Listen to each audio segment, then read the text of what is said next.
The New Jersey Pinelands Commission is celebrating the 40th anniversary of the Pinelands Comprehensive Management Plan, and we're here today with Terry Moore, who served as the Commission's Executive Director from 1979 until 1999 and played a vital role in the creation and adoption of the plan.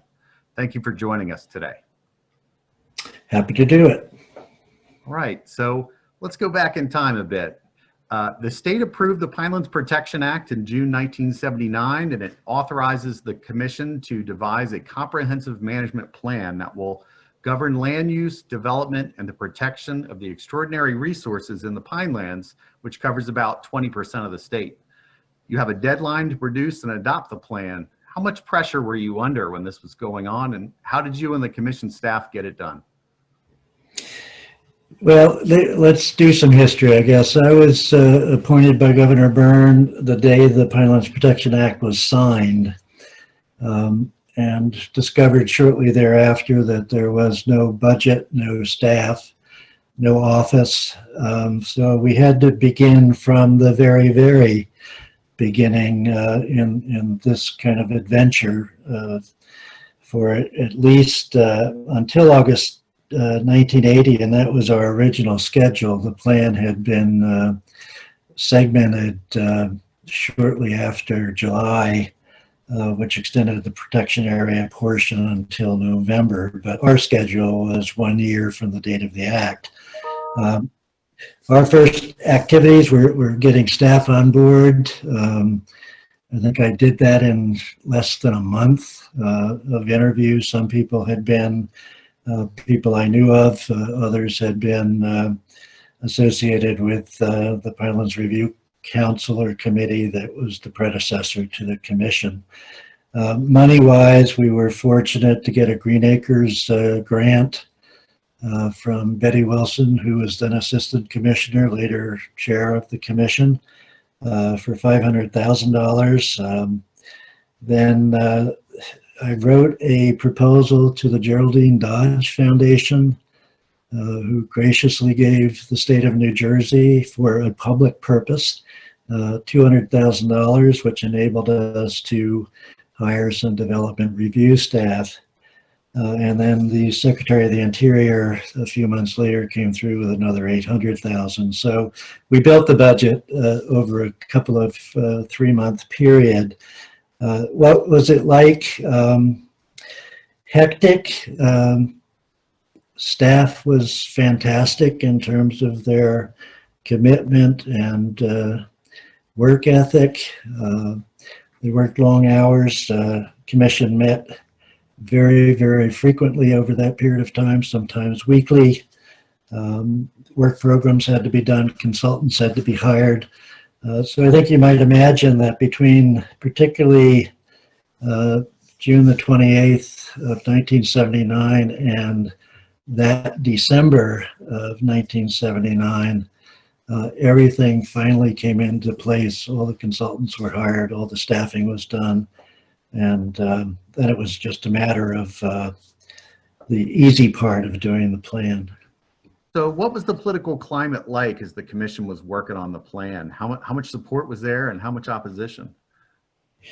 Well, the support certainly from the governor's office and the governor personally was exceptionally significant and important during the entire period of undertaking the plan. There was political opposition in some members of the legislature, particularly from southern New Jersey. There were the political alliances with builders, farmers, into organizations that continued to be concerned about and in some cases oppose various portions of the plan.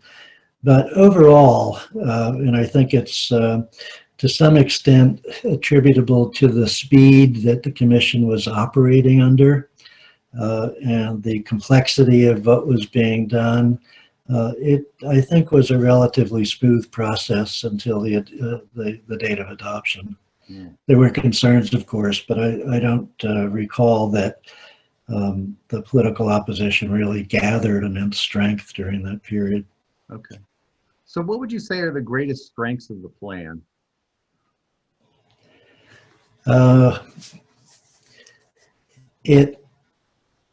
if one simply reads the Pinelands Protection Act and looks at the Comprehensive Management Plan, I think one finds that it is linked so closely to the statute that it is very difficult to make significant changes in it, or to try to get around it, or to really challenge the plan and its various regulatory and planning policies, because one reading the act will find the plan there.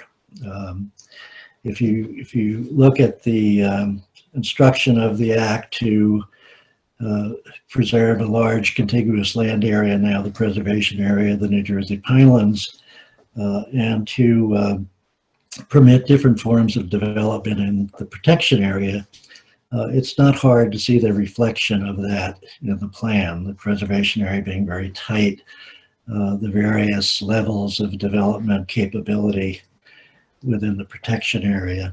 The instructions of the act in terms of preserving water quality and all of those regulatory standards, you can tie right back to the language of the statute. That, to me, is the strength of the plan in terms of why it has never really faced a serious legal challenge. And that was very much a purposeful movement on our part to follow the instructions of the act as closely as we possibly could, knowing we would be challenged. Right, no doubt. And no doubt there were many lawsuits filed at that time, right? Well, less than I would have suspected at the time.